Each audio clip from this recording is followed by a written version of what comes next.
Hello, guys. Today at the Rise Experience podcast, we're going to talk about our most funny experience with gymnastic. It's either traveling experience, either competition, training. We're going to see what the boys are going to talk about. I'm with Chris, Jason, Felix. Sir. And I'm going to go with Chris first because I want to kind of know Let's go. what's going to happen with you. All right. Tell me the juice. I don't got no good story off the top of my head. Really? No, not really. I mean, other than the fact that Frank left, but that's only funny to me. Hey, yo. We're starting with that. That's some deep stuff. That's not. I think it's kind of. Because what are we talking about? It's Funny. It's a funny story, it's an anecdote, like anecdote in Well, I'll French. tell you the story about last year.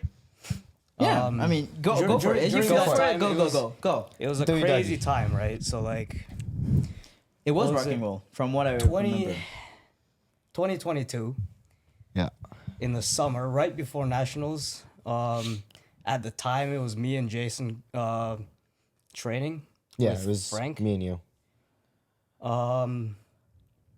In the middle of a competition, like a provincials. Yeah, it was our provincial It championships. was our provincials. He just up and left, and I have not seen him since.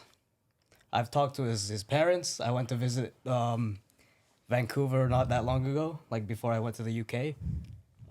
Talked about it with them, and they're also like, yeah, we've talked to him, but we don't really know what's going on with him. Really? Yeah.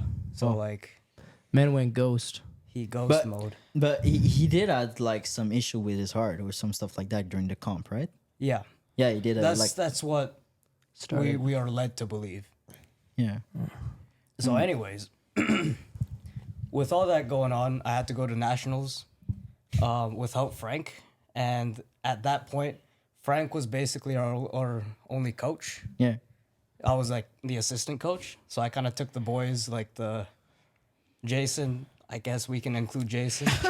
He's a pretty good gymnast. Technically speaking, Mr. Sandro was looking after me at Yeah, that comp. I think so like all the other coaches were like on paper, board. Nister was looking after me. Okay, so you went as an athlete and as a coach and a coach. for nationals. Yeah, that was a very good experience because like it was Built different. It was a week after provincials, so I still didn't know if it was like a serious thing. Well, I assumed it was serious because Frank wasn't there. He wasn't there, yeah. So I think it was like around 4 juniors, 1 open guy, and then me, Jason, and Adam as a senior. So I had to coach the juniors. Didn't really care. I wouldn't say didn't care about the open guy. Whoa. But he was on the team. He was on the I get it, Ontario I get team. it, yeah. They had like their team coach. Team coach, so I was he was like, looked okay, after. He's looked after. I'll kind of take care, keep an eye on the junior guys.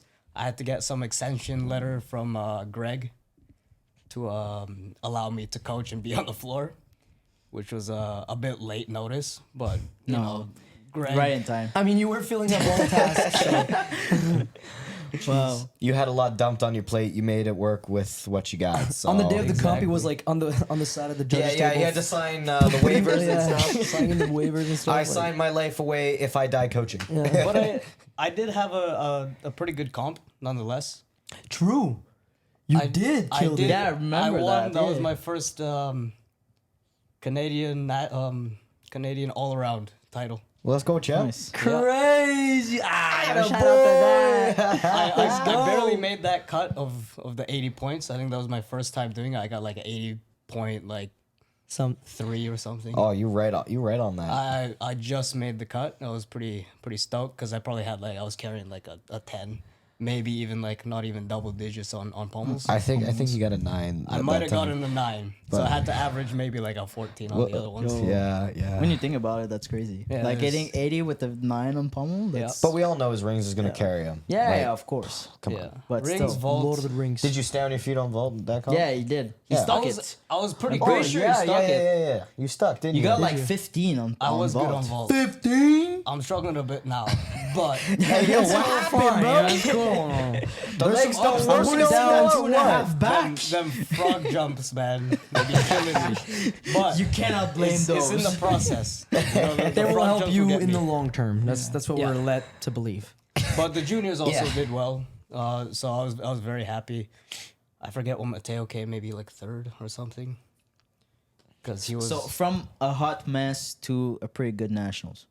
Yeah, I mean, like you gotta still go through life when something hits you. Facts. Facts. Amen. Yeah. Amen. Hell yeah. Chris with that zero It's quote. not about how hard you can hit. It's about how hard you can get hit and keep moving forward. How much can it take? Okay, I'll stop. But Enough of that. I got a question though for you. So, like you said, these were great nationals, not only as an athlete but also as a coach, right? So for you, what was like the, you know that moment where you perform and then you do great and you're like feeling satisfied or somewhat. Like for me, it usually lasts between like 15 to 17 seconds after the comp, but but basically, like if you had to choose between that moment after getting that all around title or that moment after closing your last coach comp and it was great, like were you like, oh, we got the all around, or were you more like, yo, I'm a coach now, you know? Like I'd be killing You it. asking if which one I value more? Yeah, or was the most What felt the most rewarding? rewarding at the time right now? Like just when you were in At the that time. time, I think I still would probably feel the same way. I think the coaching aspect, because it was completely different, Okay. and it was a big step for me, Yeah. and it showed me that I could probably continue. Yeah, keep on In going. that way. I did eventually become head coach for a year, Yeah. so I think that's what kind of helped me. It kind of pushed you I mean, into it that kind of role. led the way, It did, you know? it did push me into that role, and also it gave myself like some motivation, and Nice. I Yeah. felt pride in coaching. Yeah, the boys. exactly. That's what I thought. Because, you know, even when you perform good, you're like, oh, that's cool, but that's what you were supposed to do, right? Like as an Yeah, athlete, when you yeah, show yeah. up, you're supposed, like, you show up to do good. And you generally, know me, right? I'm not like super emotional and No, exact- and, but- like but- self. No, yeah, like going crazy about a result. Yeah, but yeah. at the same time, like you were not really expecting to be coach, and then Mm-hmm. you were there, and then you were like, okay, and then that ended up being good. But to me, it was that, pretty That normal. is pretty okay. Because like the competitions, like the provincial stuff, the provincial stream competitions, Yeah. I always coached and then competed after. So I'd be napping in between like events. Of course. So you'd be course acting you like a did. gymnast. You mean Yeah. between Yeah, you find him on a mat Basic. somewhere, just like laying down. Yeah, it's like all right, Chris being Chris. my athletes are competing. I'll watch you guys. You know, just give them the little pointers, and it's like, good job. I'm gonna take a nap. Maybe eat a cookie. Unless I was fasting. I was probably fasting. So Yeah, I maybe, take a sip of water. Sip maybe of some water coffee. too. Not 3 because you know it's Nah, not that's- really not three's too allowed in much. fasting. But Three's too yeah, much. I do agree. And then wake up, boom. You gotta coach back. Next again. event, Next boys. event. next event, next No, like, rotation. Here it we went go. a lot smoother, but I think it was just my personality where I'm just very Yeah. flowy. yeah. Nothing really can distract me too much. But it also kind of led you into like a new path, as you said, right? Like it kind of gave you new opportunities, and I think that's something you can't really look upon. Like that's great, you know? Yeah. Yeah, like, do you think if Frank hadn't retired and you had to more or less cover the coaching at nationals, do you think you would have still been coaching today? Do you think that was like kind of what set you off, or do you think that No, like if Frank was still here, I'd still be his number 2. how is it now that you've really grown into the coaching role? How is it managing that with your training schedule? Like, do you find yourself wishing that you weren't coaching so you could focus more on training, or vice versa? Well, not really anymore, because I did step down from head coach because we have a great coach, Xiaowei, now leading the charge at Mississauga Gymnastics, and we did recently hire like 3 other guys, so it's all kind of taken care of, and I have now more time to focus on training for myself, Yeah. and that's why I decided to commit more on the Athlete part. Montreal Lifestyle. adventure. Let's go, baby. Come on. That's Right? it. Love to And hear it. It's also That's dope. a good thing that Frank. It's not a good thing, but I'm happy that things turned out this way, and I could be here with Yeah. you guys and train with you guys, as a result of Frank leaving. Yeah. Yeah. At the But end of the day, you look back at it and it's like you can't change it. What's done is done, but you did good with what you were dealt. Should I try to change it? You gonna build a time machine or something, man? Like, But yo, you know what that makes me think of? It makes me think of like an analogy. You might heard that before, but so I feel like at that time you had like a chessboard right in front of you, just like this one. And so the way everything was playing out, you had kind of there was no good moves to make, right? It was more like in negative moves. No, And they were still good. I still got. I'm gonna get to that checkmate. But yeah, I know you're gonna get to the checkmate. But that's where I'm coming. That's where I'm coming. So basically, it was just the thing you had to do was making the less worse move. You know, sacrifice in the order for you to rook. set yourself for the Exactly. next good move coming Yeah. up on the Yeah, board. yeah, And yeah. so Yeah, that, yeah. I think that's exactly what you did. You took a situation that from the first angle might be more negative and turn it into something that looks No, I really pretty like that freaking analogy good. though. No, it's Yeah. good. I rate it. agree with So it. yeah. And I do want to mention that I got a lot of respect for you for what you did during the summer, because there's not a lot of people in this room right now that would have done the same. Yeah, man, like all the cooking. and for all the cooking, and for those who don't know, Chris, he was driving from Toronto to Montreal every 2 weeks. Was staying 2 weeks in Montreal, going back to Toronto to coach, getting 2 weeks over there or a week ish, getting back to Montreal for 2 weeks, and then to train with us. So he was like driving so much. It was very inconsistent training though. It was- 'cause I get destroyed yeah, here, and but then I mean- kind of Yeah. It's draining. It's draining your energy for sure. Like you're Massive not getting respect for that that. routine that where you, man.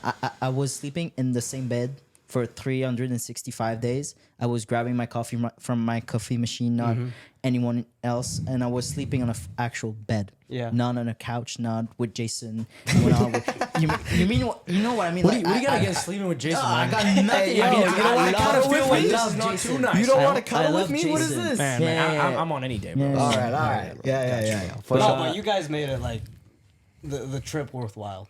Like staying That's at a good thing. Matisse's, That's staying cute. at yours. Yo, man, Now I have a I more completely consistent- agree with you because, like, I moved here quite recently, and you know, they made the move here, like for my foreseeable future. They made it so easy. There were anything I needed, they were there to help me with it. Felix built that wonderful shelf we got back there for me. He was in here being a construction worker. IKEA my built sisters. boys, bro. Yeah, man. If Yeah. anybody Yeah. watching, Poster. you need somebody Yeah, to build yeah, your yeah. IKEA things. Dulce's I'm the man. He's a handyman. I gotta hand I'm it the to man. him. IKEA Honestly, Pro. I had that thought on Tuesday when I come back from France last week, and we were all of the 7 guys like training together for the first time since I don't remember, with Santiago, with the World Championship yeah. and stuff like that. And I was just like, yo, that's a fucking dope team. We got an amazing team. We Like got, the environment to train is insane. Yeah. And like the training I don't want to train, I see all the 6 other guys training. I'm just like, yeah. I have to do it for them. Yeah. Like, Like, I'm I- obligated you gotta to do do it. for them. I'm in the gym and like, oh, my wrists are sore, whatever. I'm doing some physio for my hamstring. Felix comes over to me. This was just yesterday. He comes over to me and he goes, Jason, conditioning time. I'm like, man, I'm doing my physio. He goes, Jason, it's time for conditioning. I'm like, Stop being a beep. yeah, exactly. That's what he said. And I'm like, Yeah. all right. And you know, he picks me up and we go through the work. It was grueling. Those L sits, man. But they were good. They were good. It was good. Yeah, And they at were the good. end of the day, in the moment, it was like, oh, I got to do this. But at the end of the day, there's nobody else I'd rather do it with. This team is absolutely No, let's incredible, go. bro. Let's yeah, go. the team is, and it's like it's not 7 guys just training together. We're 7 senior on the national team, training for like that same goal of going to the Olympics. And Yeah. it's just like I had that thought on Tuesday, and I was like, yo, I wouldn't trade my place for anybody else. Man, and like at the end of the day, when you really think about it, having a big and a strong team by your side that have common goals is something that can completely change, Change the, the game. outcome. It changes the Absolutely. game. Like, man, It's a I, game changer. I wouldn't eat at a table with people that I wouldn't starve with, you know? So I'm like, I'm with those guys. Yeah, I'm bro, in the yeah. booth, baby. Let's go. I wouldn't eat at a table. I wouldn't. That's it was That's deep. good. That's a good one. That's That's a a good good one. one. Yeah. I'll be cooking Yo. more of those. Don't worry. Yeah. They're all in the dome. wow, dude. Okay, yeah. Yeah. Okay, so on that note, you got to go up with the second story. Second story. All right. We looking at it like a funny story from competition or something. Yo, like I got that. something good. How I got you, something how good you in feel? the loader. man? How you feel? Yeah, you gotta top my Frank story. I You gotta should talk talk about Frank again. You already touched on it, you know. Oh man, funny story. Tell us everything, Jay. I ain't got a funny story, but I got a Something strange. Something like Something strange. not too usual, you know? Type vibe. Okay, I was at this wasn't as like a young athlete. This was like my first Easterns, and it was in Laval at the University of Laval. Yeah. And I'm doing my podium training. This is my first Easterns. I'd never had a podium training before. I'm a little all over the place with my stuff. I don't know really what to do. I'm falling behind in the rotations because I'm like, oh, what is this? I've never done this before. Little Jason with a mushroom cut on top of his head. So I'm doing that, and I'm just I leaving things everywhere. I left my grips beside the chairs that were beside the rings. Been there. I left my grips. I know you've been there. Times, bro. This guy leaving his luggage in the airport, bro. Yo, listen, I'm a giver, you know. I was like, there might be someone who needs grips in here in Toronto Pearson. Toronto Pearson might need grips. Just Who knows? I can give you. But I was I left my grips on the rings, and then I was about to put them on. But I was falling behind, so I missed like the rings rotation or something. So I had to move on to vault, and I didn't even think to pick up my grips. I didn't see them on the chair, so I just assumed that I had put them back in my bag. So it rolls around the competition. Next day, you know, I was a young guy, so I had some pancakes and syrup for breakfast. You know, I was really heavy. I had real Canadian breakfast in there. I hadn't perfected my diet. Actually, it was real Quebec maple syrup on it. Ooh, But I hadn't perfected my diet yet. But that's a whole other story. And I'm going through my grip bag when I get to the competition because we get a one touch, and I'm like, "Yo, where are my grips?" That's the moment where your heart starts like going. And I'm just instantly. Blood leaves your what face. I'm thinking about instantly is, what is my coach gonna say? Nothing good, buddy. Because my coach asked me if I had everything and I don't. So I was like, oh crap, man. So I'm running around, trying to see if I could find them where I left them the previous day, and I can't. So I go up to the stands, and my dad's there. My daddy's been at almost every one of my comps. He's always there to watch. Love and appreciate his support. And Shout out to Papi. Yeah, shout out to my dad. He's great. But I took my room key to the dorm and the access whatever pad you want to call it. I tossed it up to him and I said, "Hey, can you go check my room, see if I left my grips in there?" So this guy left the competition for me to go look for my grips, and I'm like, "Oh crap." So I'm walking through the corral, like trying to see if anybody has extra grips at this point. Oof. And I don't Now even you're down low at this point. I don't even remember this guy's name. No clue what his name is. He goes, "I found a pair of extra grips yesterday. I actually wore them on rings because I thought they were mine." Bro, I'm he like, stole your grips. "Bro, you're wearing my grips." I'm like, "Ay, ay, ay." So he pulls them out and he hands them to me, and sure enough, they are my grips. So There you go. On the rings with no warm up. So this routine went very, very, very bad. What do you mean? You had your grips. Where's the excuse for that? Jesus Christ. Yo, I need my warm up on rings, bro. The shoulders were cold. Yeah. But I know those. I'm doing my thing, and I fall from a giant from handstand. And I still have my dismount to do. Instead of jumping down and repeating it, I do my dismount from a little ass swing, and somehow get it around onto my feet. And I turn, and I'm looking at the judges. I have a picture of this. I got the biggest smile on my face, like, I thought he was about to say like he did like a frontward dismount. No. Falling like this is like, oh fuck it, going double front. I have done that before. That would have been crazy. I have pung off, but no rings ping I have will ever top Chris getting his scar above his eye on the rings, man. Damn, that's a ping though.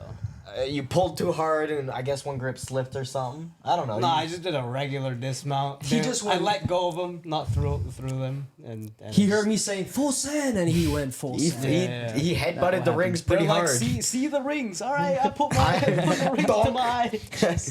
Oh, that's good. No, that reminds me when my sister is young. Both me and her used to play baseball, and a common saying in baseball is keep your eye on the ball, right? So you know where it's coming, where it's going, so nothing surprises you. Well, my sister decided to take that quite literally, and she kept her eye on the ball all the way till it hit her in the eye. I mean, she listened, right? Oh man, yeah. Can't take that away from her. I guess. She took it too literally. She listened to so like. What's up, guys? Hope you guys enjoy the episode. I just wanted to let you know that if you liked it, don't forget to leave a like, a comment, follow the boys on the social media, the podcast. And so basically, we will have a part 2. So stay tuned for that one. Hope you enjoyed it. Have a good day, buddy. See ya.